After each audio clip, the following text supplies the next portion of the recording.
Minta minggu lur pula inggo minta minggu patah pula inggo minta minggu lur pula inggo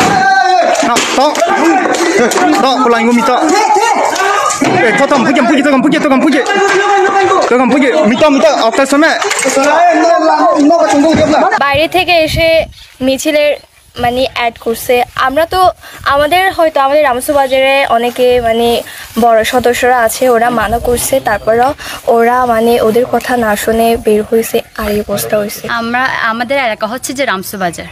কালকে হচ্ছে যে 144 ধারা করছিল তো আমাদের এখান থেকে আমরা হচ্ছে যে রামসু বাজার এলাকা থেকে কেউ আমাদের এখান থেকে কেউ যায় নাই যারা আন্দোলন করছে যারা মিছিলের নামছে ওরা হচ্ছে যে বাইরে থেকে আসছে বুঝছেন আমাদের এই রামসু বাজার থেকে কেউ